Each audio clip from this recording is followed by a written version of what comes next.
After a year on the road, I thought I'd get tired of traveling. The endless clatter of railways, highways, and everything in between. But as my train pulled into the station at Bellariva, I felt every bit as excited as the first day of my journey. A whole year. It felt like a lifetime. The places I'd seen, the people I'd met, of course, the forgotten treasures I'd given a new lease of life along the way. I'm a restorer by trade. Bringing our most beloved possessions back to life is what I love to do. I'd been traveling for months, working my way from one town to the next, fixing everything from family heirlooms to VCRs. Bellariva was my chance to take a break. Unfortunately, that would have to wait until after I'd unpacked.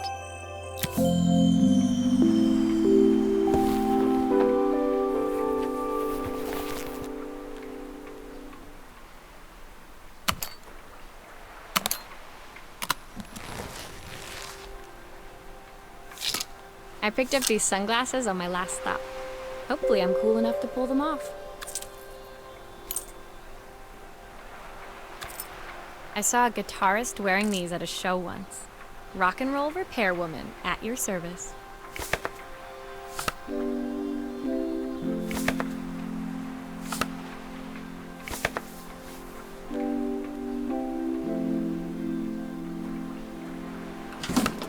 The tools of my trade. No hope of restoring things without these.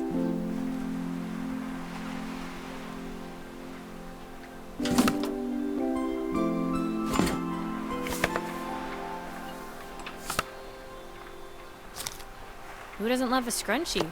Practical and stylish.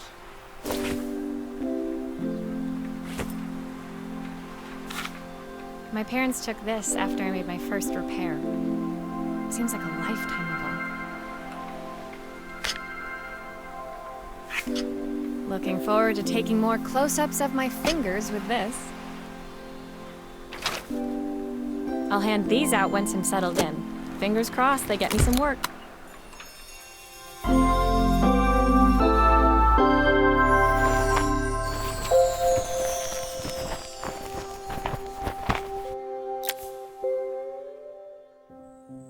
Finally, I'd made it to Bellariva. I'd come for the food festival, taking place in a few days' time. After living off TV dinners and instant ramen for the last few months, I was craving a decent meal. Of course, I'd need to earn enough money to pay for it, so I figured I'd head out the next day and find some work. My parents never wanted me to go. They wanted me to stay in their shop and have a simple, stationary life. I knew there was a world out there, beyond the four walls of our antique store, that I had to be a part of. I daydreamed constantly about the weird and wonderful places each of our antiques came from. I loved figuring out their stories, revealing the memories hidden beneath the screws and wires. My story in Bellariva began with a little girl, and a voice she was longing to hear.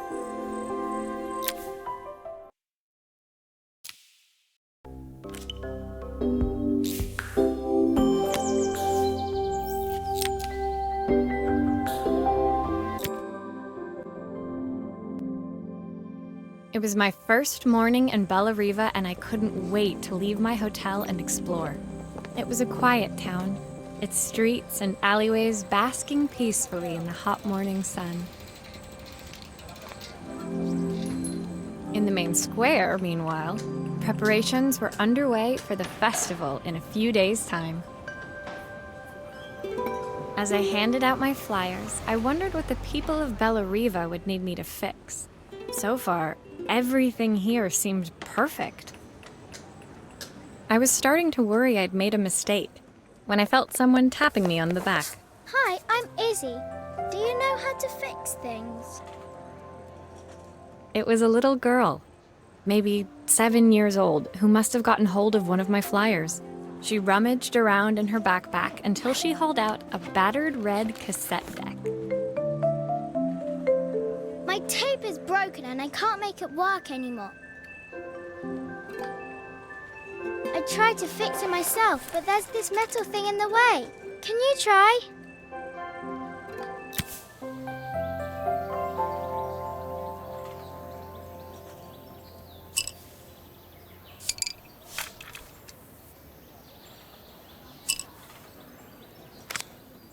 did you do that?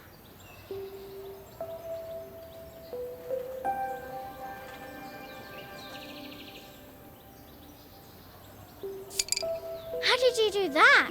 I didn't see.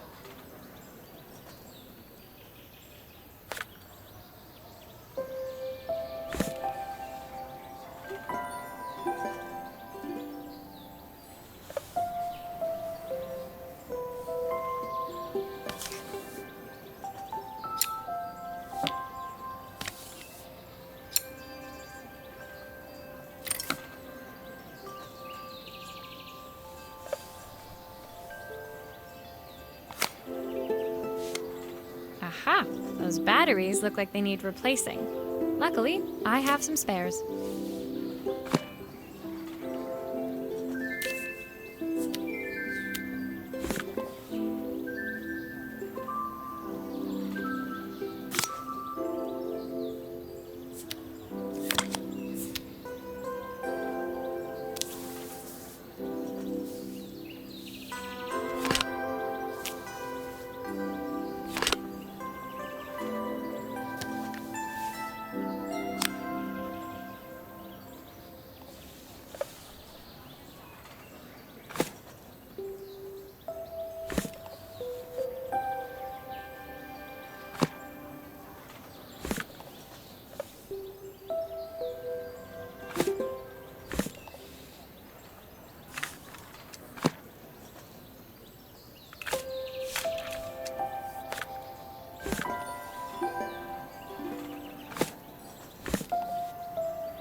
Will you dream a dream for me? If I sit by your side and hold you so Those screws tight, still need to be put back. know that I will always love you, even though.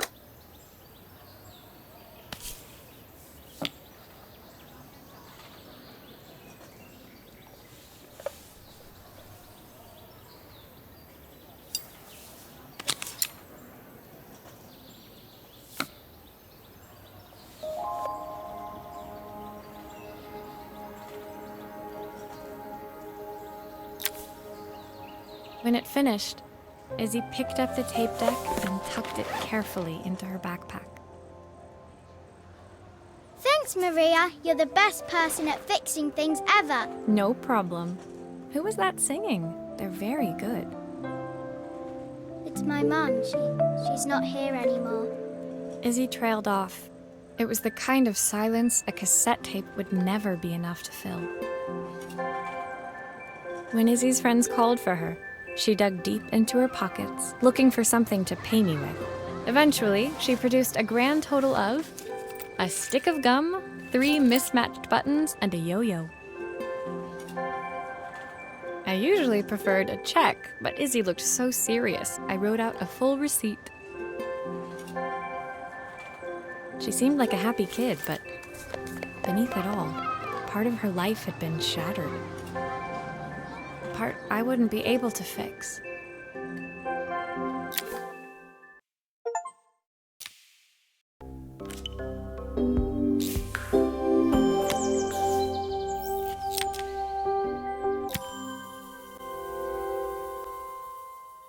My first repair complete, I spent the rest of the day doing small jobs in and around the square. I was exhausted when I got back to my hotel and found a message asking me to make one more visit. The address led me to a quaint little house, a stone's throw from the beach. Bathed in the evening light, it looked beautiful, in spite of its flaking paintwork and chipped tiles. The front door was opened by a harried-looking man, still dressed from a long day at the office. Are you Maria? My name's Joseph. I'm Isabel's father. I'm so sorry she bothered you this morning. Please, come in. I'd like to settle up properly.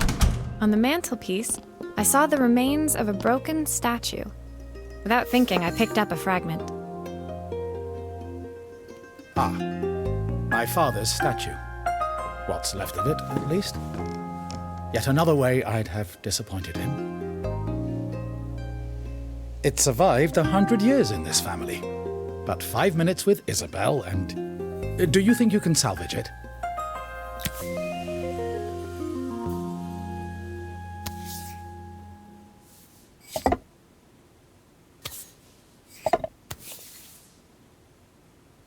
Will you be able to see the glue afterwards? I don't want people seeing the cracks.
Sometimes I think my daughter should come with a warning label.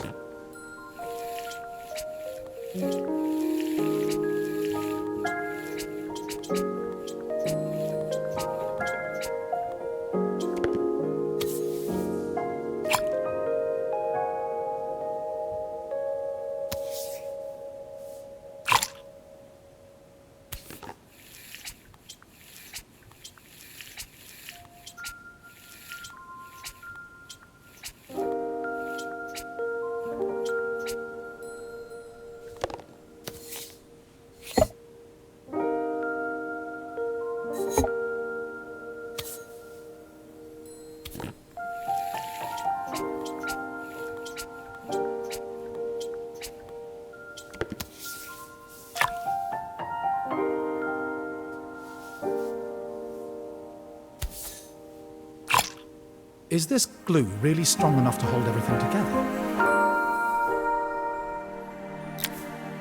Thank you, Maria. It looks as perfect as it ever did. My father wanted me to make something of myself. He didn't have time for anything less.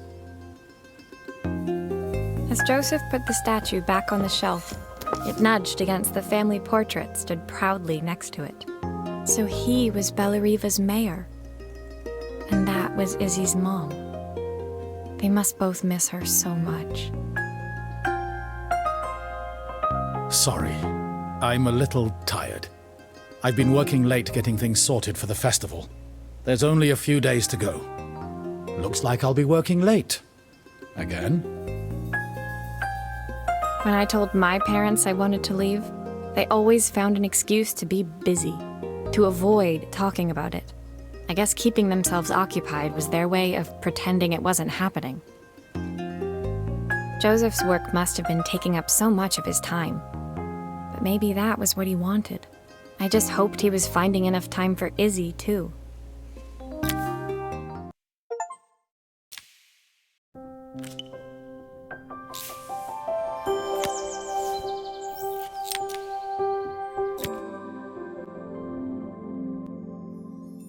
My second day in Bellariva dawned bright and clear, another beautiful sunny morning. Walking into town, I passed cafes overflowing with customers cradling their morning coffees. I stopped, breathing in the smell of roasted coffee beans and freshly baked pastries. I was about to go inside when the owner of Carmen's, the cafe next door, stopped me. Hello, Maria? Were you here yesterday handing out flyers? I have a job for you.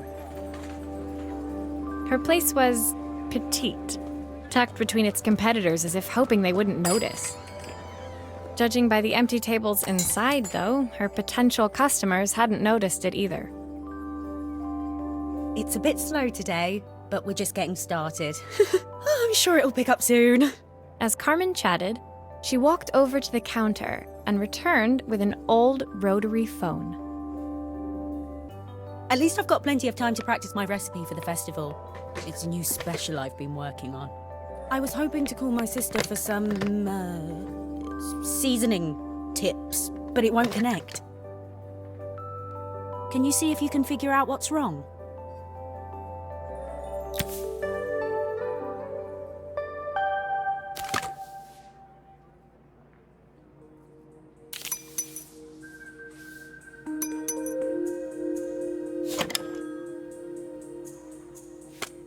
You can fix it, can't you? I can't afford to replace it.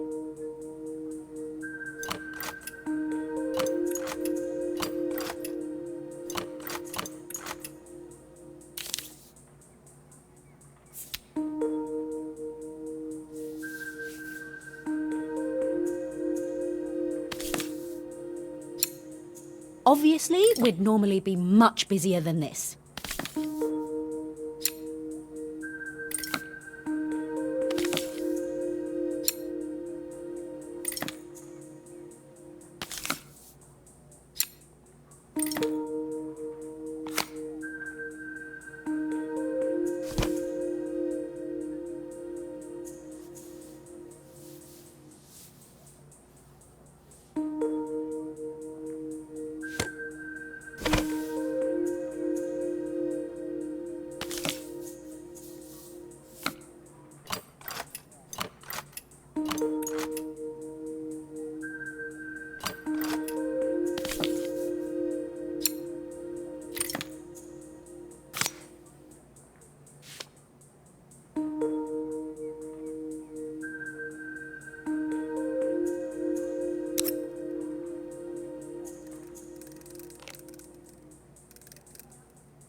These connections aren't quite right. I should check the wiring.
Looks like this new circuit board is all hooked up.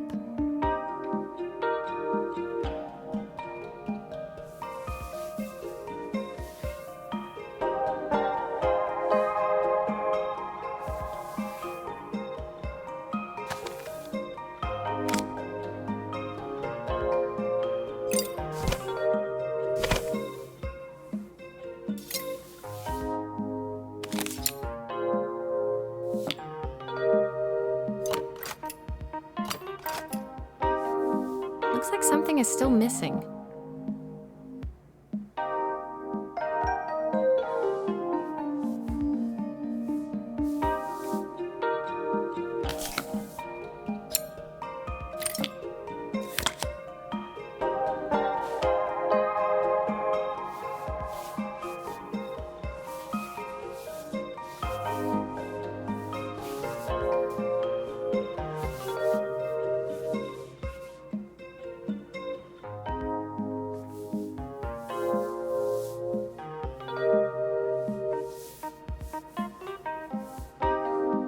Still a few parts missing.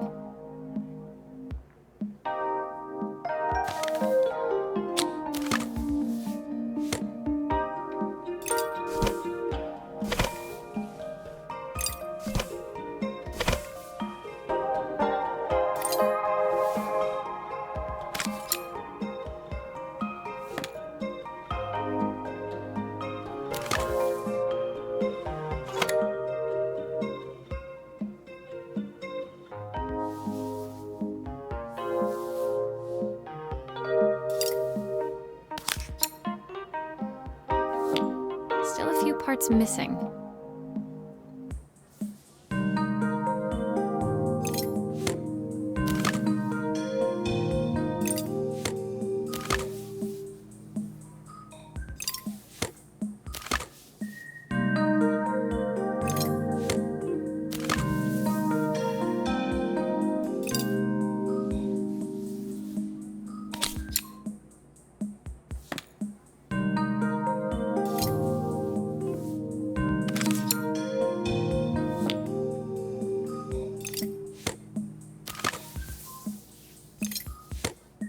Still a few parts missing.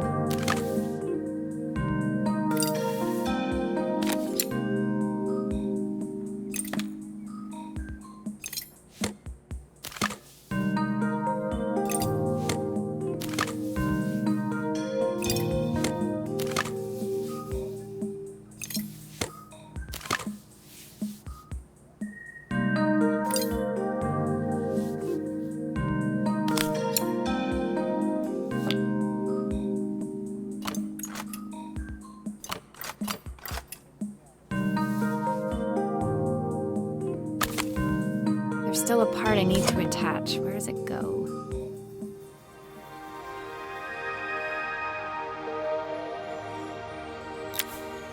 When I handed the phone back to Carmen, she seemed almost reluctant to take it from me. So it's all working now, is it? I don't have to leave it to dry or let it cool down?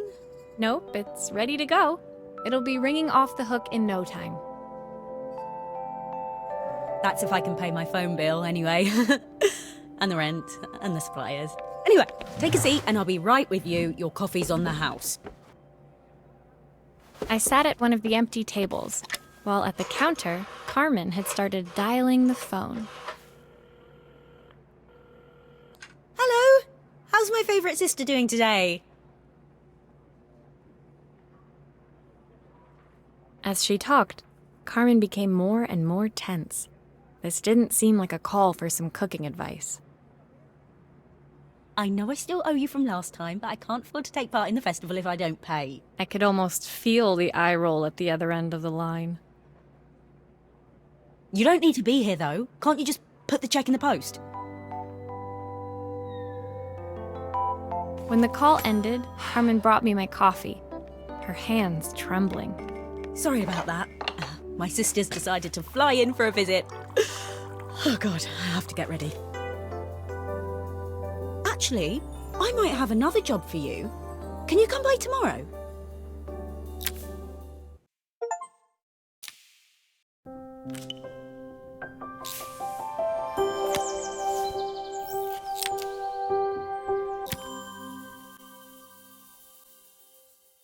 The next day, I'd promised Carmen I'd return to help her get the cafe ready for her sister's arrival. I was about to set out when I received an unexpected call from my hotel's reception desk. Apparently, another guest had asked for me by name. Curious, I took the creaking elevator up to the top floor and made my way to the room number they'd given. I knocked. Are you here about the camera? It's about time. The woman in front of me was immaculate. Not a hair out of place or a crease to be seen. My sister tells me you know how to fix things. I'd usually go to an expert, of course, but in this town... So this was Carmen's sister? The two of them couldn't have been more different. Inside her room, I saw a beautiful reflex camera, any professional photographer's dream. The viewfinder is completely dark. I can't see anything through it at all. I assume you can figure out what's wrong.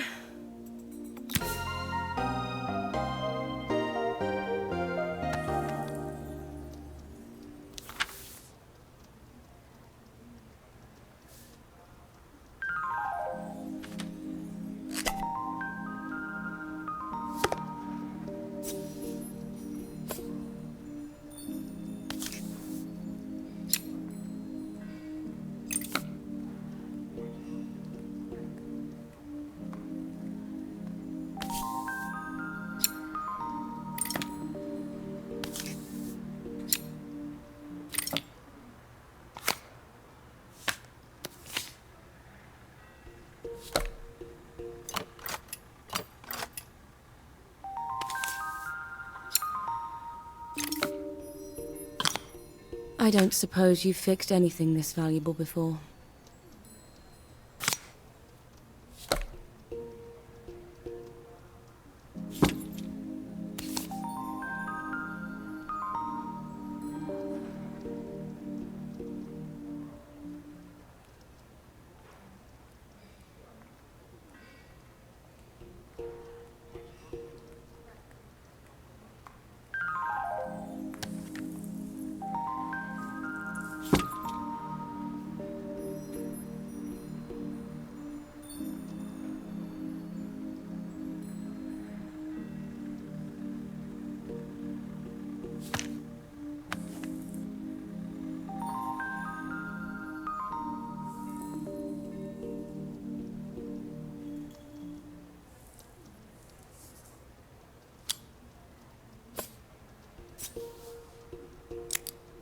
If I use the screwdriver, I could adjust the angle of the mirror.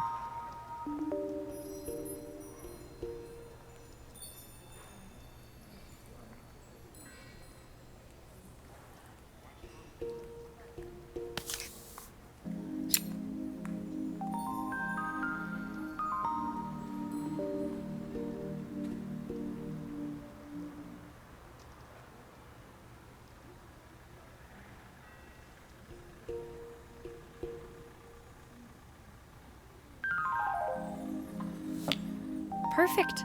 Now the viewfinder should be working.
There's still a part I need to attach. Where does it go?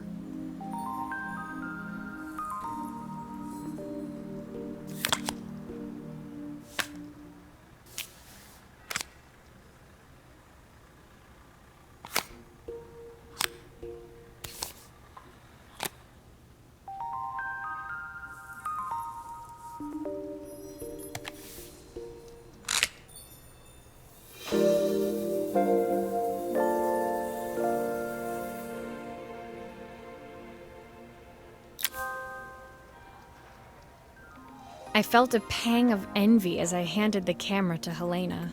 I put my disposable to shame.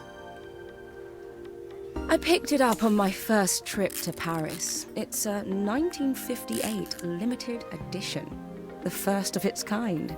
It cost me 3 months' salary, but it was worth it. I had no idea what 3 months' salary meant to Helena, but I was pretty sure it was more than I could afford. It was strange, really, that we were even staying in the same hotel. I'd picked this place because it was cheap and cheerful, but surely she could afford somewhere better? She took some test shots, fiddling with the camera settings until she was absolutely satisfied. This work is immaculate. At least there's one person in this town who knows what they're doing. Sending you to me might be the first thing Carmen's actually gotten right. I wondered why Helena had bothered coming if she thought so little of her sister. I hear nothing from her for weeks, and then when she finally does call me, all she wants is money. If she thinks I'm lending her another penny, she'll have to convince me it's not a total waste of time. That didn't sound good. If Hurricane Helena was about to hit, I hoped Carmen was ready.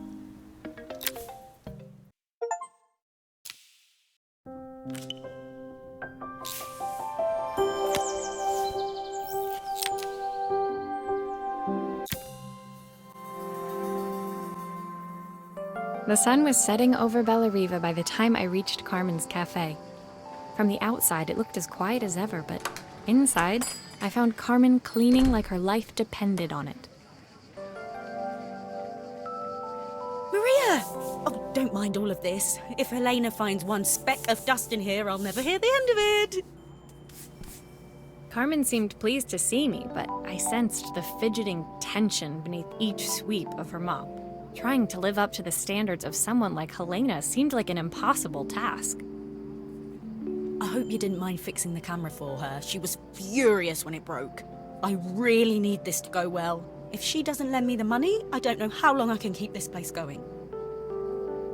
Carmen led me to a back room, where she'd laid out the components of what looked like a neon sign. I had this made when I first opened the cafe, but I'm hopeless with electronics. So there was supposed to be a sign outside. This might explain the lack of customers. I'd like to put it up before Helena gets here. Can you give it a try?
don't know, it's a bit, flat. Maybe if it flashes, it'll really catch people's eye. Great idea. I think I have a spare part that could do that.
It still needs something else.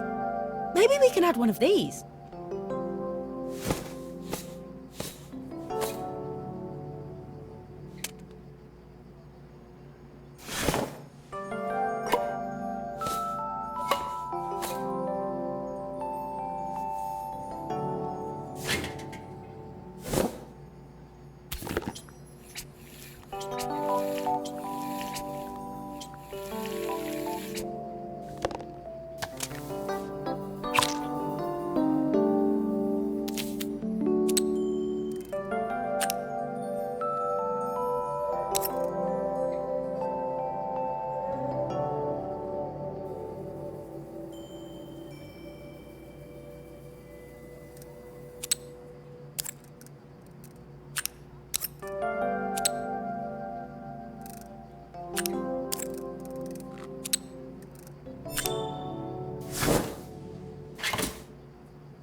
It works!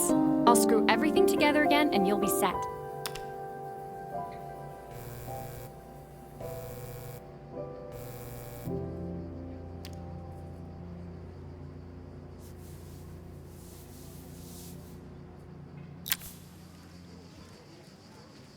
The sign fixed, we headed outside and mounted it carefully over the cafe door.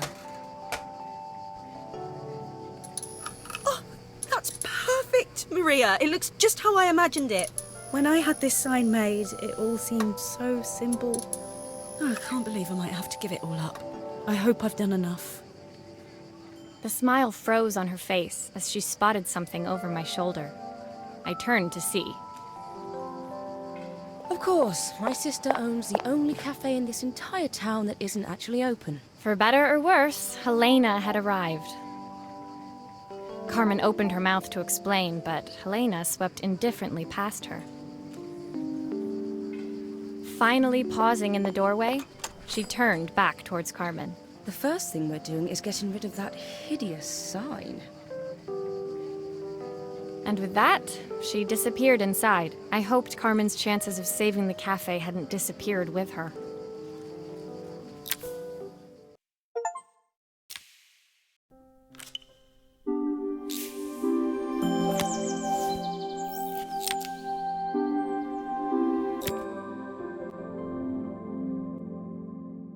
It was the day before the festival, and the whole town was busy getting ready. I had more work than I knew what to do with. When Joseph called with another job, I was craving the cool quiet of his and Izzy's seafront house. I'd barely reached their front door when I heard someone calling me. Psst, Maria, I need your help. Quickly, it's top secret. It was Izzy, peeking out from the side of the house. She beckoned for me to follow her. She led me through to a beautiful, unruly garden overflowing with flowers of every color. Nestled among them was a playhouse, its doorway almost completely obscured by a towering rose bush. You have to squeeze past it and breathe in real small, like this. Izzy took in a big gulp of air and crawled through the gap and into the playhouse. I hadn't planned on crawling in the dirt today, but the life of a repairwoman never did run smooth. On the table inside, there was an electronic toy. Not exactly the usual stock in my parents' antique shop. I had an accident. I didn't do it on purpose or anything, but it won't turn on anymore. Can you fix it for me?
Do grown-ups play games as well?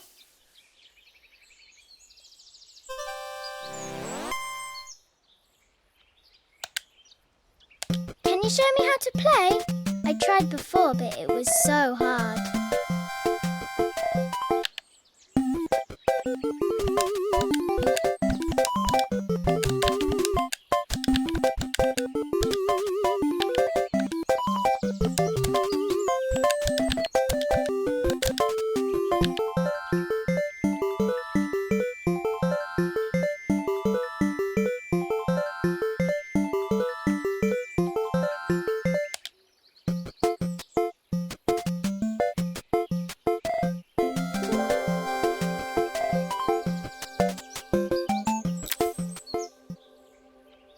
Her toy fixed, I watched Izzy retreat into its screen, taking refuge in a 3-inch world of her own.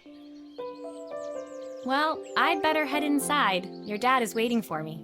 Please don't tell him about the game. He'll think I broke it on purpose. Why would he think that? Because, well, I kind of dropped it really hard at the wall. Izzy looked down, scuffing her shoes on the worn floor of the playhouse. My dad said I have to go to this stupid festival tomorrow and put on a stupid dress, and I don't want to. All he cares about is working. He never wants to see me unless it's for his job. I'm not going. He can't make me. With that, Izzy dove back through the rosebush and disappeared into the wilds of the garden. She was so young. She couldn't be expected to see that her dad was struggling too. It made me think, had I really tried hard enough to understand my parents' point of view? I was so focused on the adventures ahead of me, maybe I didn't care enough about leaving them behind.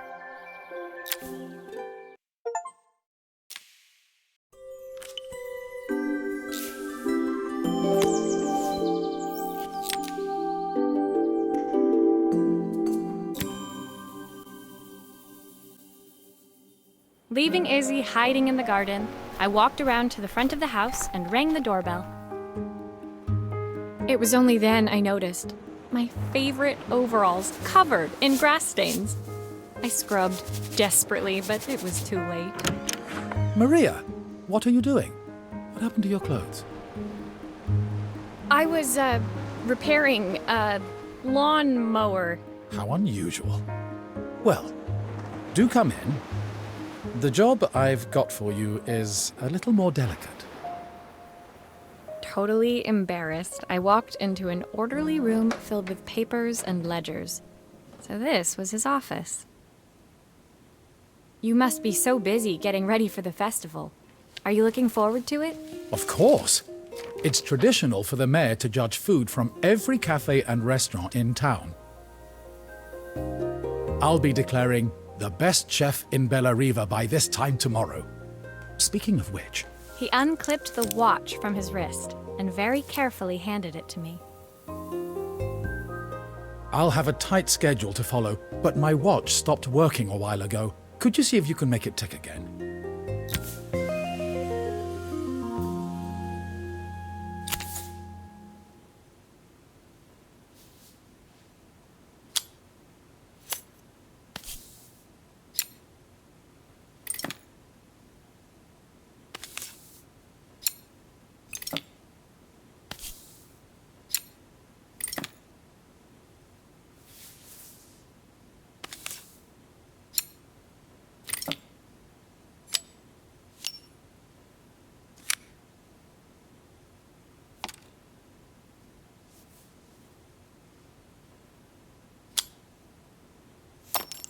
Ah, the main plate has completely cracked. I'll need to replace it. The cogs look good, though. If I'm careful, I can reuse those.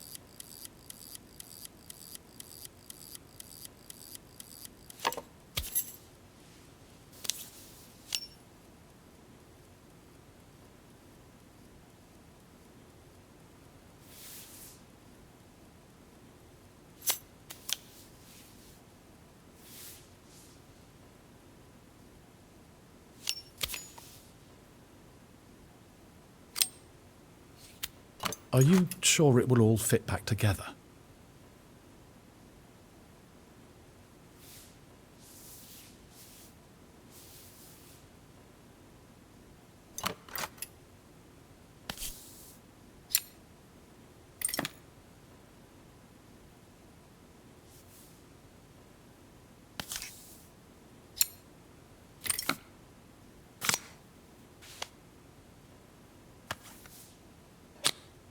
I've not gone a day without this watch since my wife gave it to me.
Looks like something is still missing.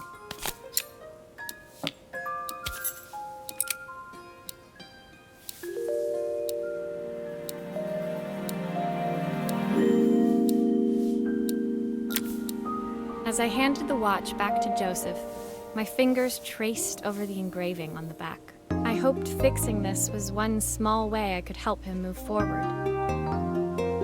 I can't believe it's working, Maria. Thank you.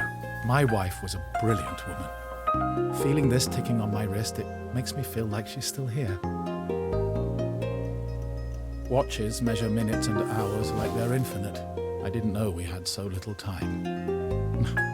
Even with Isabel, I barely see her. And when I do, she acts like she hates me. Just then, the phone rang. Even when he was at home, his work was never done. Sorry, Maria. I have to take this. I'll see you at the festival tomorrow. As I left, I turned and saw him pacing the floor of his office, his watch glinting in the afternoon sun. I hoped its quiet ticking would at least bring him some peace during the busy days to come.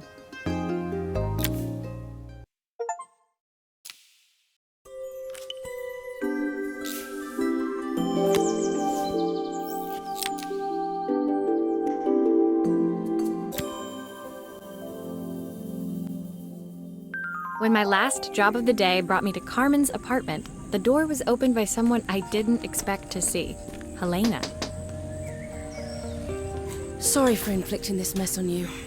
Carmen's never seen a knick-knack she doesn't want to buy, apparently. Carmen's apartment was a little chaotic, but totally charming. It was easy to imagine her living in a place like this. It definitely wasn't Helena's style.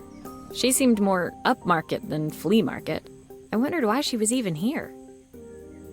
We're having a clear out, or at least I am. Carmen's not helping, as usual. There's a market at the festival tomorrow. I'm selling some of these things to make her some money. She says she has nothing when there's all this stuff right under her nose. Helena stepped delicately past the items on the floor and reached down to pick up one from the pile. Look at this slide projector. Our parents treasured it, but Carmen treats it like a piece of junk. Can you take a look?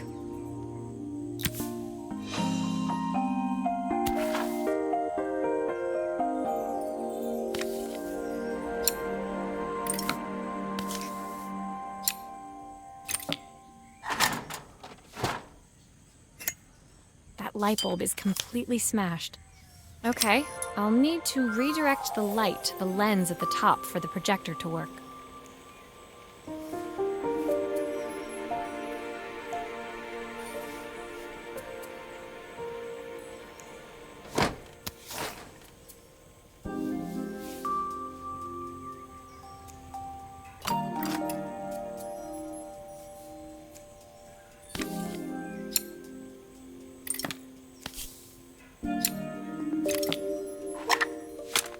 Oh, typical. Carmen's even managed to get a slide stuck in here.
I was so excited when I moved to the city.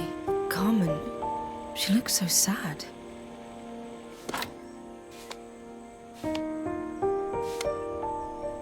Here's the clicker you'll need to attach. God knows how Carmen broke that as well. Looks like something is still missing.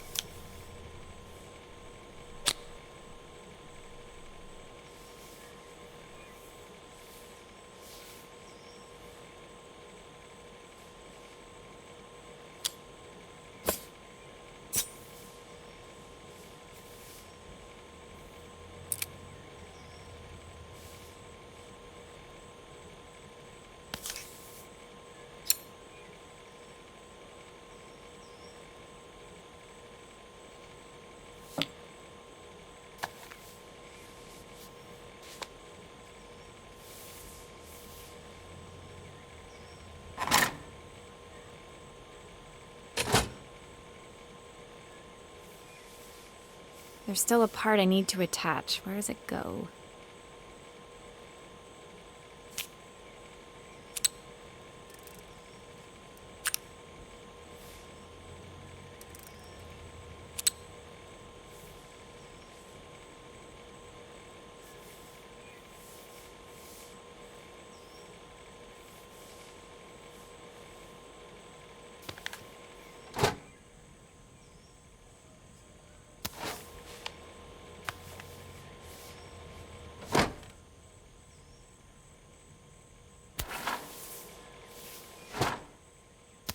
Looks like something is still missing.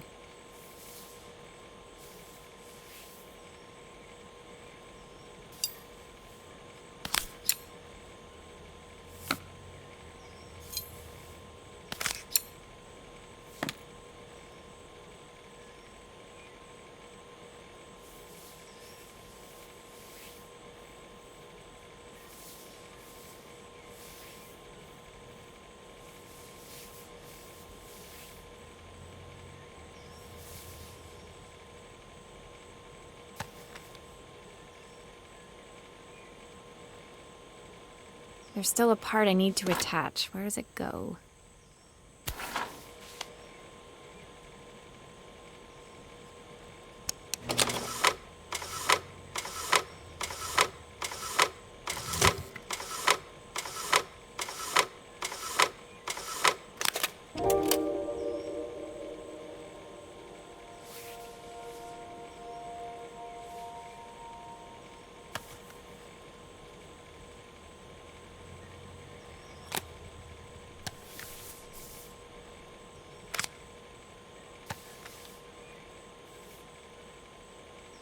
There's still a part I need to attach. Where does it go?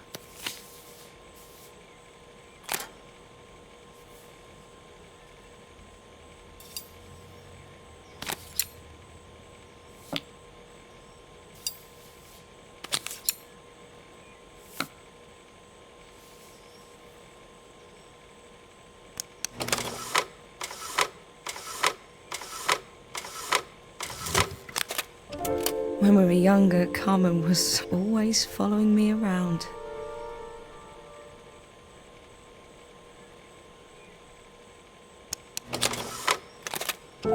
I suppose she looked up to me. A cool older sister.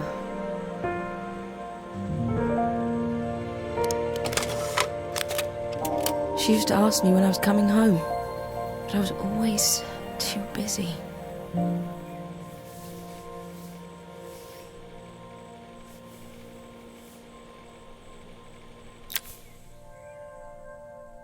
Helena was transfixed, staring at the two young sisters the projector had brought glaringly into focus. I never meant to let her down. But you haven't, have you? You came all this way just to help with the cafe. Plus the money. That's the problem. There is no money. I lost my job a few months ago. My savings are almost gone. I have nothing. Carmen thinks I'll throw my checkbook at her bad decisions and make them okay. But I can't. Not this time. You know, the funny thing is, I came here wanting to tell her the truth, but she's so infuriating. How can I ask her for help when all she cares about is herself? Helena fell silent, shrinking under the gaze of her younger self, projected onto the wall. We drifted so far apart when I moved away. It felt like the only thing keeping us together was my bank balance. I know I have to tell her the truth. It isn't fair. But I already lost everything else. What if I lose her too?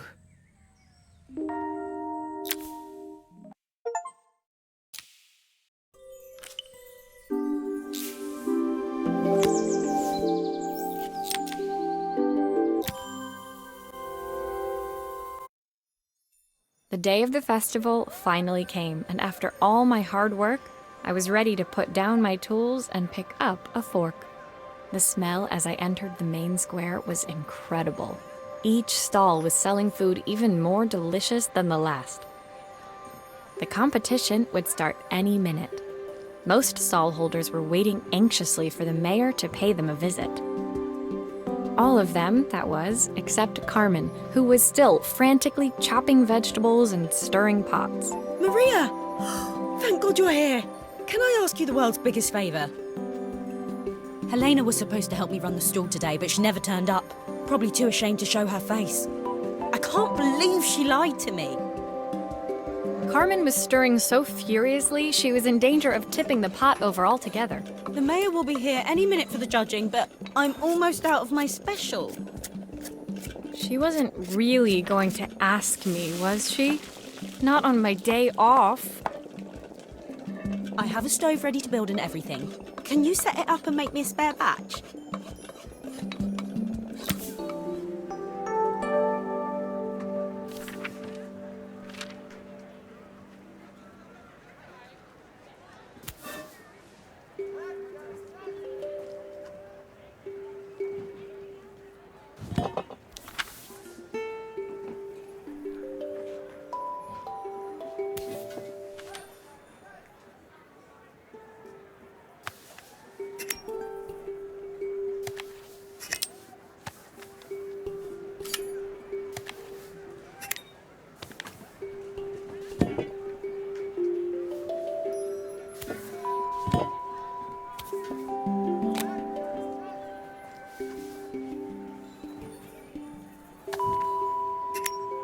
It all fits. Now to light the gas.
I think that pot is really boiling now. Smells great, if I say so myself.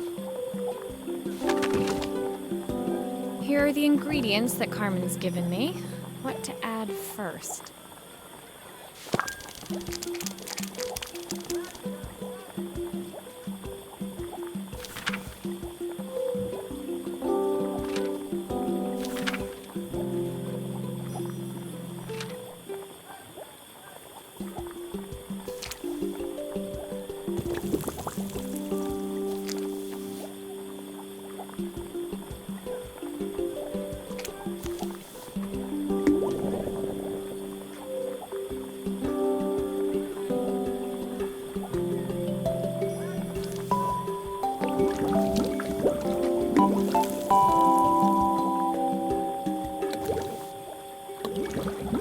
looks good. I'll scoop a spoonful when I'm ready to serve.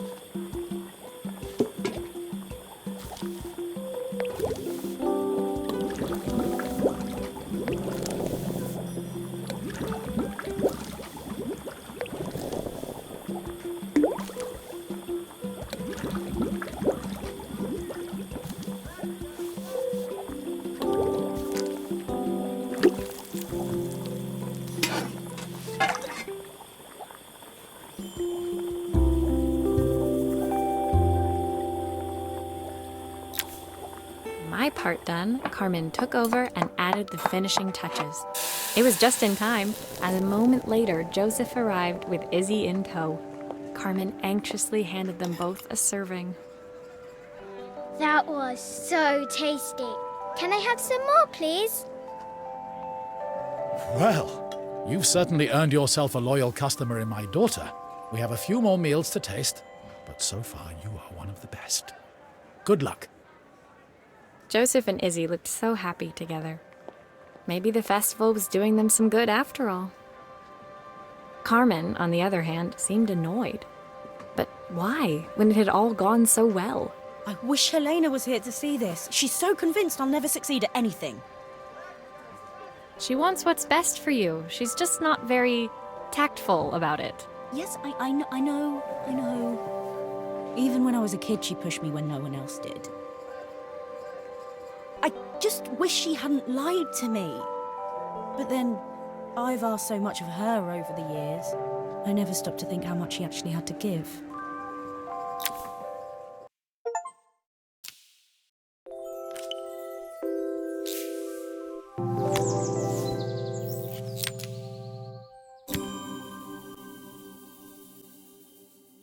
The festival finished. I only had one day left before I had to catch my train and leave Bella Riva behind. I couldn't go without saying goodbye to Carmen, so that evening I made my way to the cafe.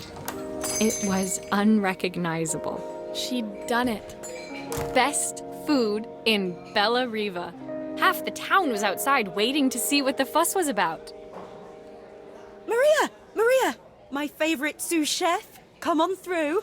It was Carmen, acting every inch the successful cafe owner she deserved to be. Even Helena was there, serving the coffees. This was the last place I expected to see her after yesterday's drama. Carmen led me through to a balcony upstairs, where she brought out an old record player. I found out where Helena was on the day of the festival. She was selling her camera to clear the cafe's debts. But then she didn't have much left for herself. So, I've asked her to come and stay with me for a while. We have a lot of catching up to do. I wanted to give her this, to cheer her up. We listened to it all the time when we were kids. Do you think it has one last tune in it?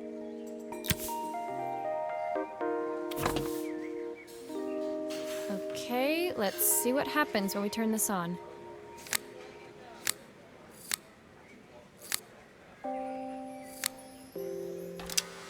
The speaker isn't connected properly. I should check the wiring. The speaker isn't connected properly. I should check the wiring. Here's the problem. This wiring isn't connected properly.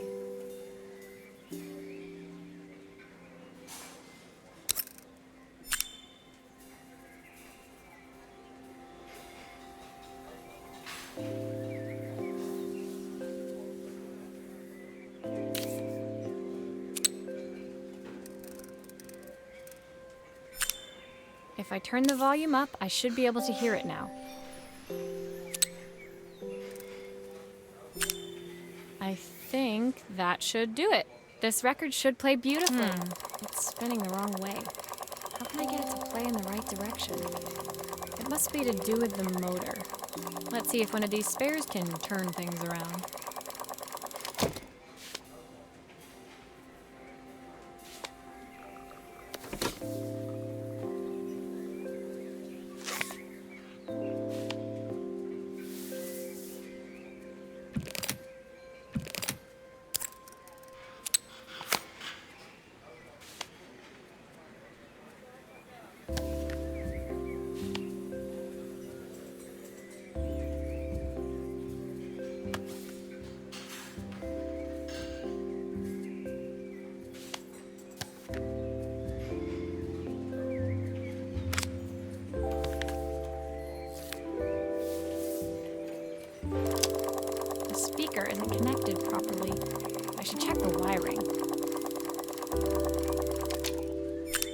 speaker isn't connected properly.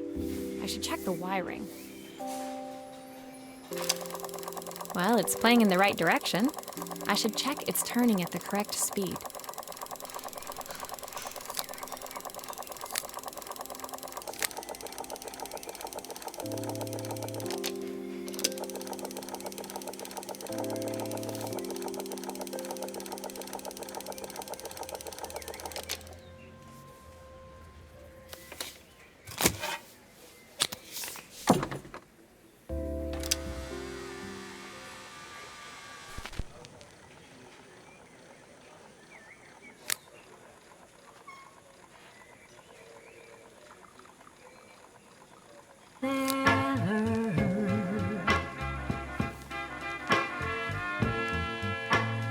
What will remain of the smiles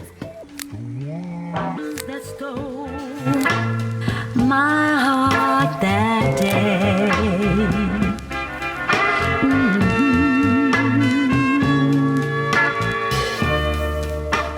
Surely want to know. The record player's crackling tune must have caught Helena's ear, as she appeared a few moments later. Is that my old record player? I can't believe you've kept it all these years, Carmen. Leaning over the music, they looked just like the young sisters the slide projector had preserved all these years, inseparable once again. Carmen told me about your camera. That was a really generous thing to do. I loved that camera, but I love my sister more. Now it's her time to be the person she wants to be. I'm going to stay here with her for a while. Make up for lost time. Carmen and Helena's relationship wasn't suddenly going to be perfect, but they were both prepared to try. And to think, it had all started because of a call Carmen made about some seasoning tips. I guess in the end, maybe it wasn't so hard to just pick up the phone and dial. I hadn't spoken to my own parents in a year.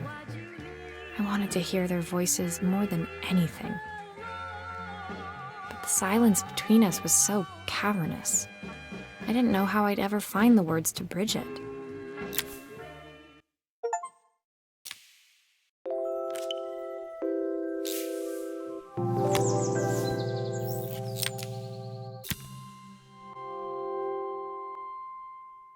My final morning in Bellariva, I received one last call out to Joseph and Izzy's house. I knew I had to pack, but I figured I could squeeze in one final job before I had to leave.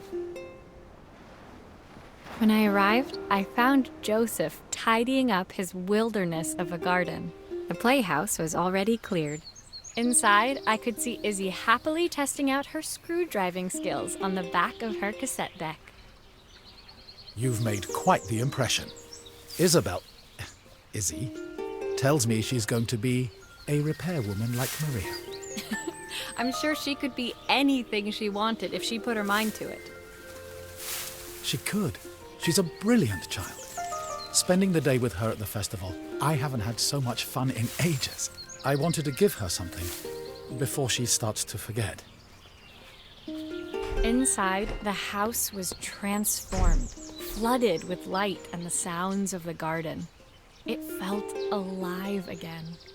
This would be my last repair in Bellariva, but it felt like it was the house that had really been restored. It's a music box. It used to play beautifully, but now when I wind it up, nothing happens. I'd love for Izzy to hear it sing again. Can you help?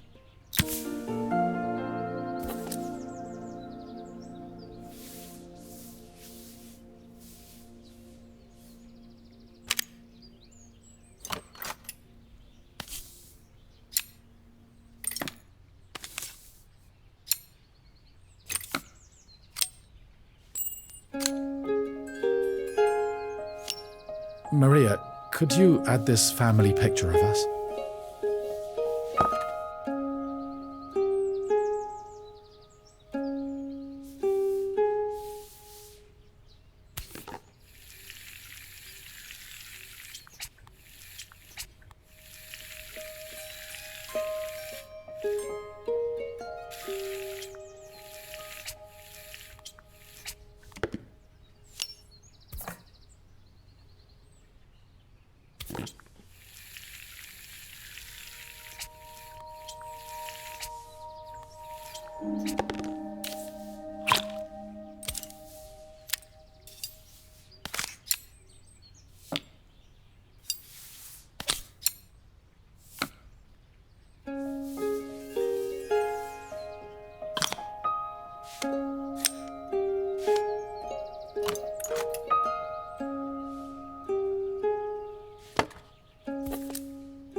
This mechanism is completely broken. I'll need to take it all apart before I can fix it.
Perfect. The mechanism is good as new.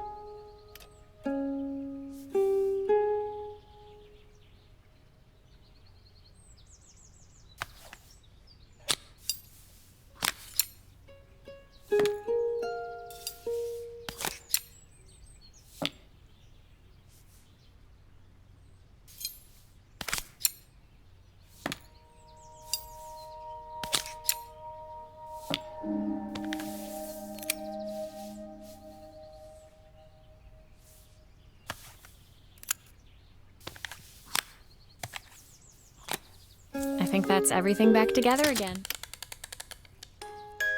My wife used to sing this song to Izzy each night before bed, but I always worked too late to join them. Will you dream a dream for me if I sit by your side and hold you so tight? Know that I will always love you, even though we both know that we must say good night.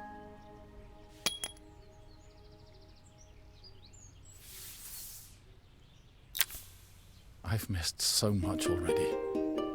I want to be the father my wife wanted me to be.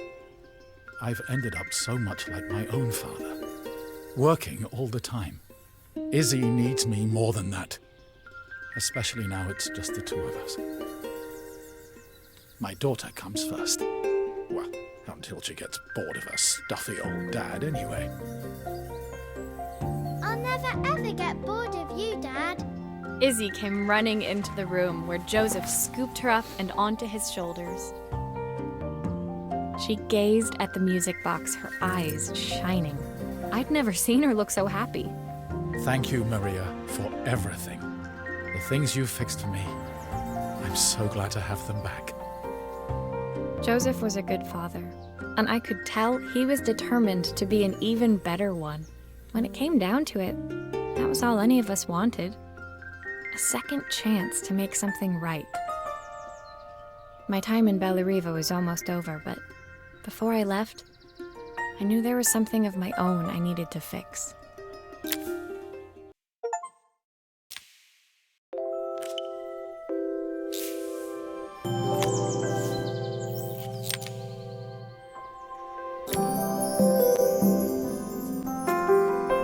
My time in Bellariva was almost at an end. Another chapter finished in a story whose ending I hadn't felt ready to write.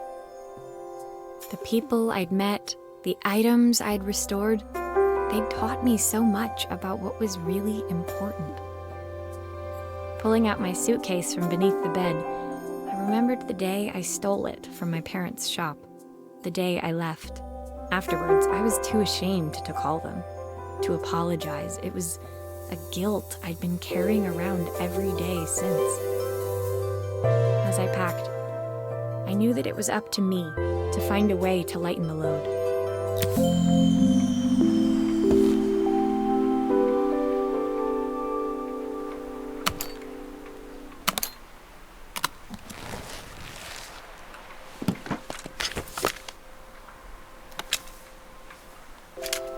The soundtrack to my travels. I'll be listening to this on the journey. Izzy gave me this in exchange for my repair manual.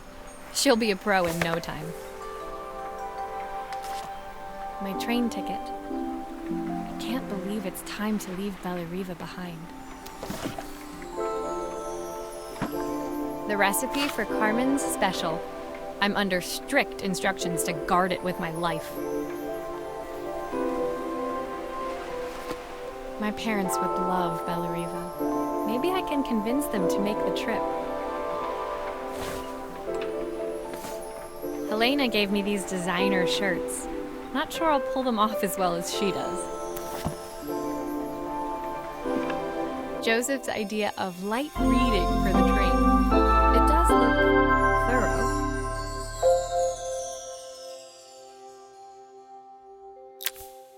My suitcase was full, but it was my heart that felt heavy as I made my way to the station.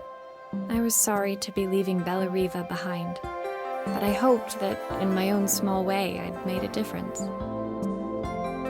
Helena and Carmen's reunion was possible because they'd learned to overcome their differences. Joseph had realized he shouldn't let his grief or his work get in the way of his relationship with Izzy. They'd each learned to see things from someone else's perspective. Maybe it was time I saw things through my parents' eyes. I knew it would be easier to jump on the next train, put even more distance between us, but I finally felt ready to talk to them. I just didn't know if they would feel the same. Did I even remember their number? I wasn't sure until I reached for the phone and it all came flooding back.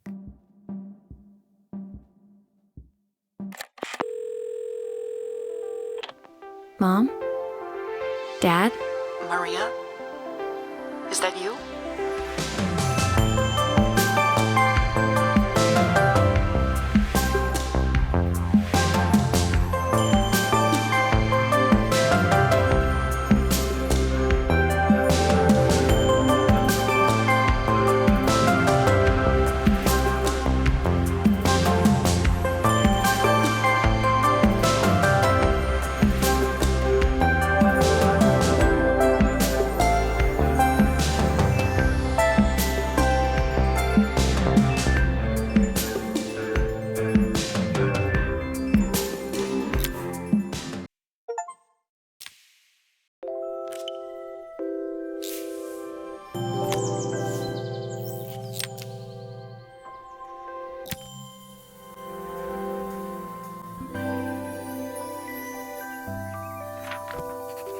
Dear Maria, Carmen here. Sorry I haven't written. The cafe's been absolutely manic since you left.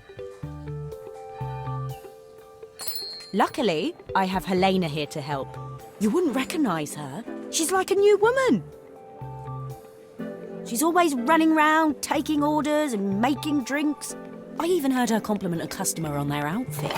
Personally, I draw the line at fluorescent green bowling shirts, but each to their own. It certainly made the customer smile.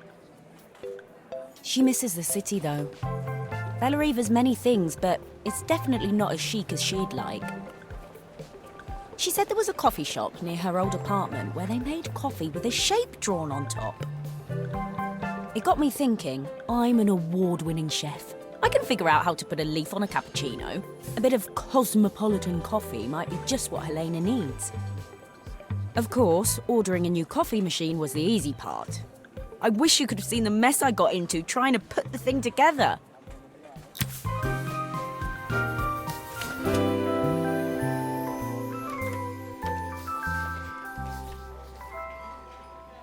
I saw Maria use her screwdriver a million times. Taking this apart will be easy.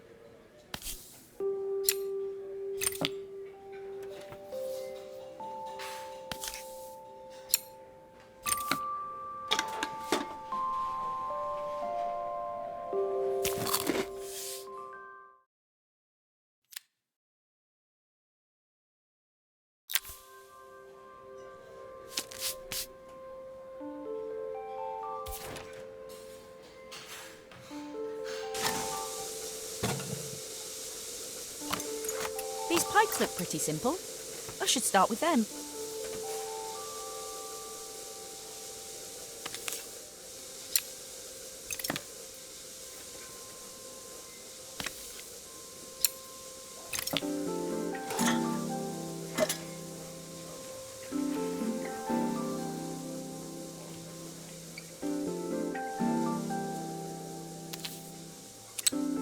Maybe I should focus on the pipes first.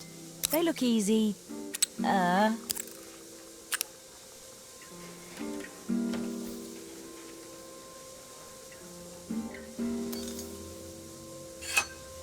need to connect all the pipes correctly to stop the steam pouring out.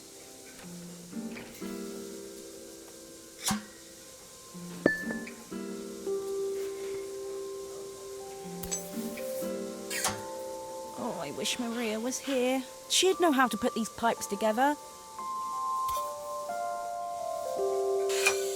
That steam doesn't look good. There must be something wrong with the pipes.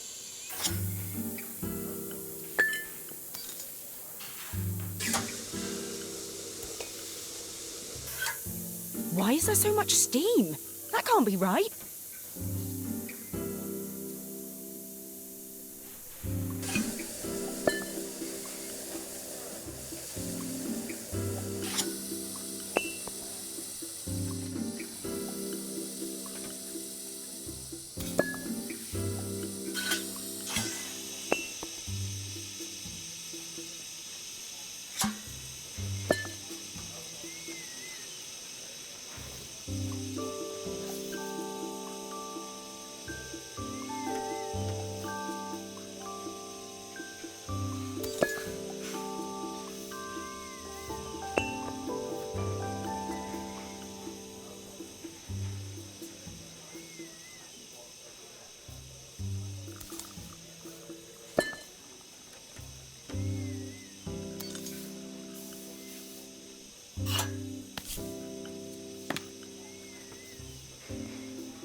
Finally, no more steam.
Are all of these parts supposed to go in there?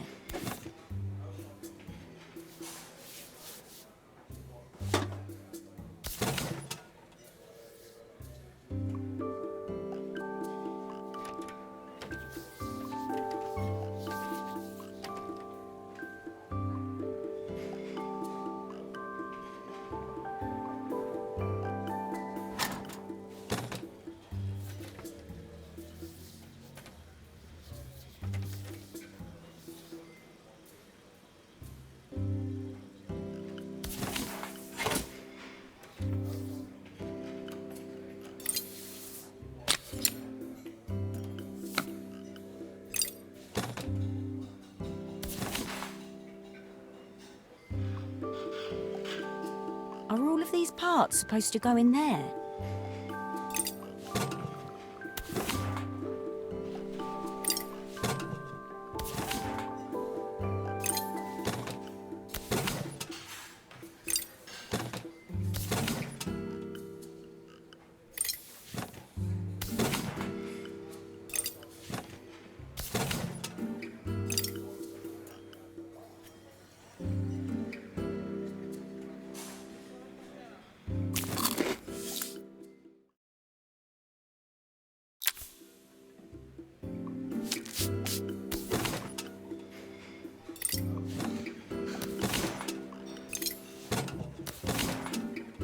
Are all of these parts supposed to go in there?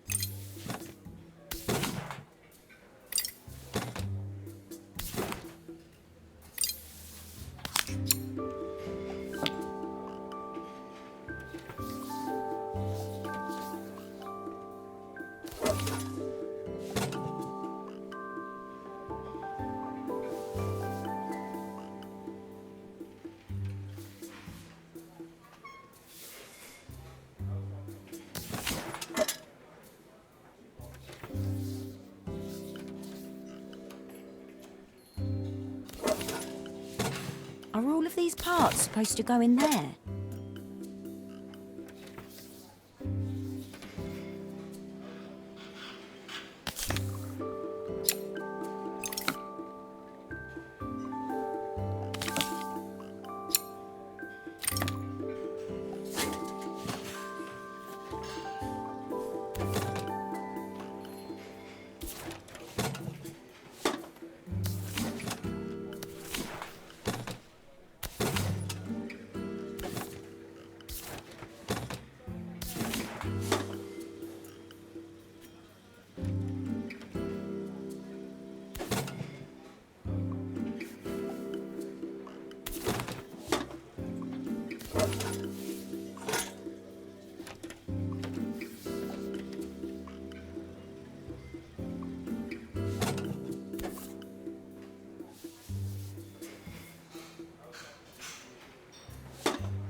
Are all of these parts supposed to go in there?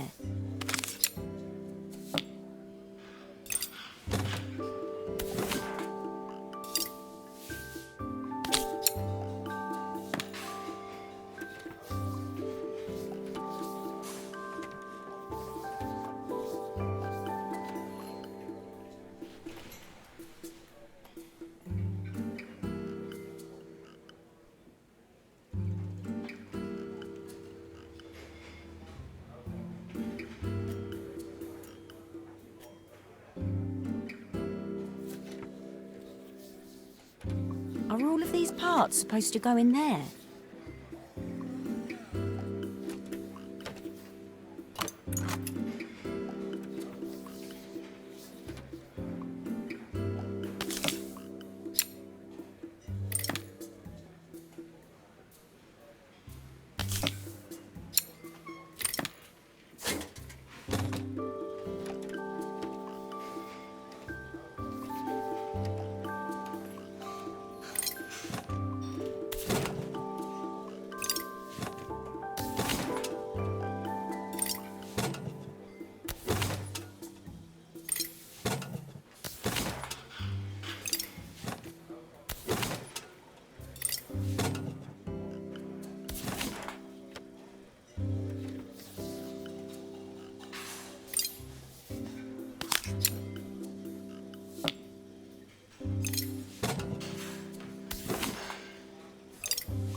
parts supposed to go in there?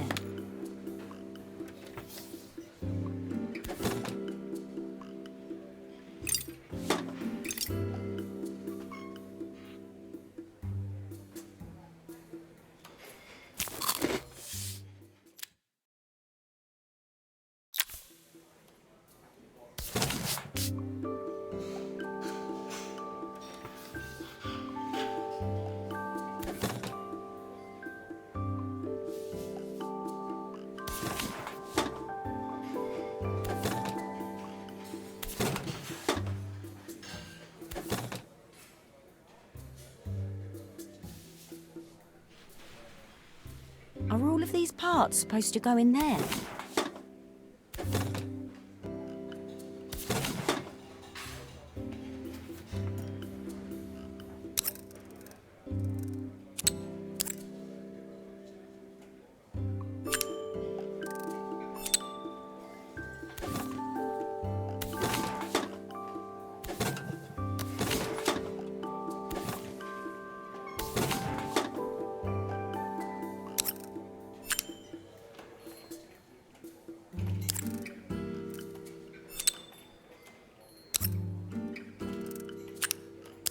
It doesn't seem to work unless the circuit lights are all green.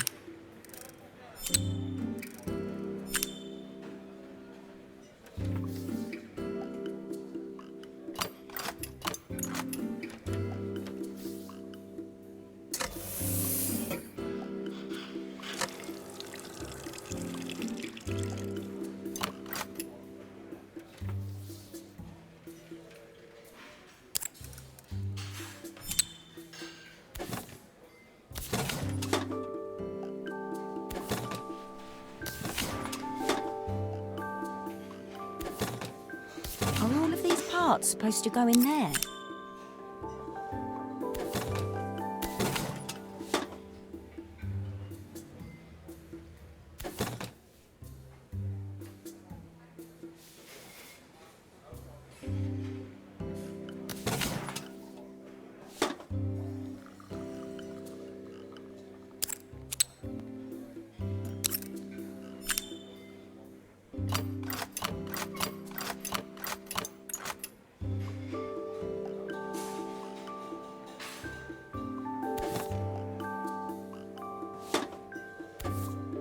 It doesn't seem to work unless the circuit lights are all green.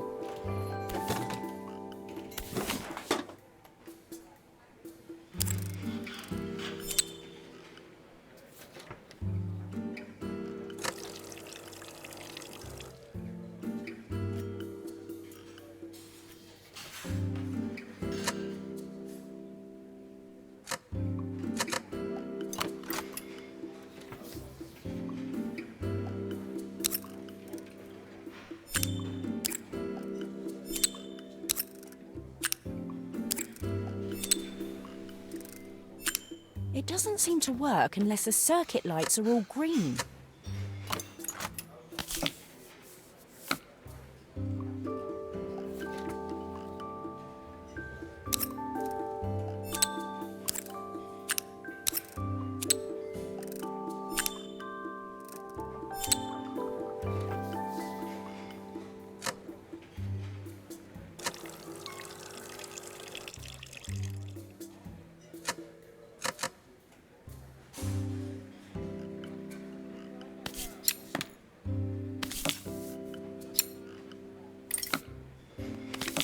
It doesn't seem to work unless the circuit lights are all green.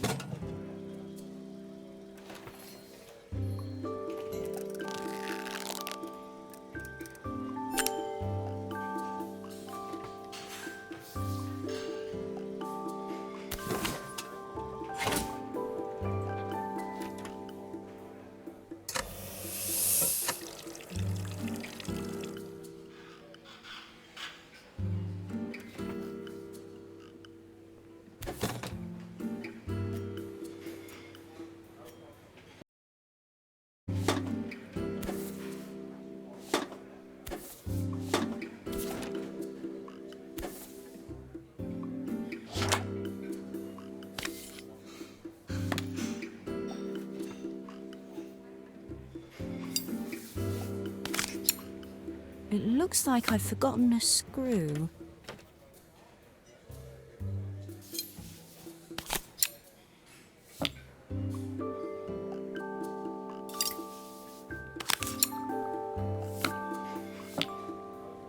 I think that's everything.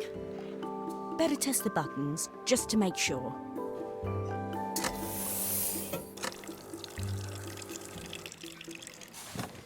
All done. Piece of cake. Time to make my first coffee, I think.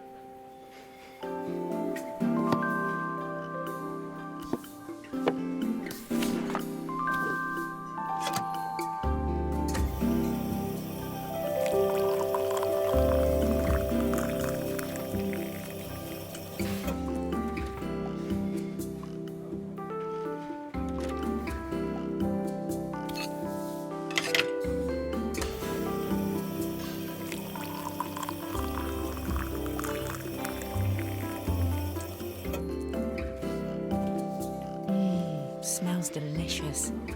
Now to make it look magical.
A perfect coffee.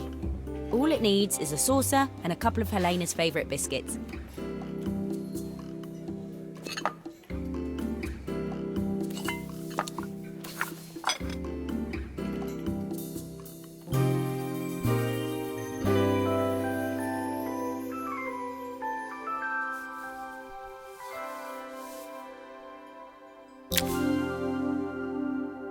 I was feeling more has-been than coffee queen by the time I'd made a drink fit for human consumption. It looked a bit, postmodern, but knowing Helena's refined tastes, I hoped she'd think it was intentional. Always the connoisseur. She didn't even bother to look at it at first. She was so busy wafting it under her nose. Steamed up her glasses, of course. How was she going to see my work of art through an eye full of fog? When she finally spotted it, though, she was totally impressed. I'll admit, she spent several minutes trying to figure out exactly what it was I'd drawn. She decided it was probably a horse. Well, what she doesn't know won't hurt her. She was impressed enough to ask for another one. I guess I'll need to get some practice in. The whole thing was such hard work, Maria. I never realised how difficult it was, all that mechanical stuff. It made me realise how much I have to thank you for, so I wanted to say that now. Better latte than never. Hoping you're well. Your friend.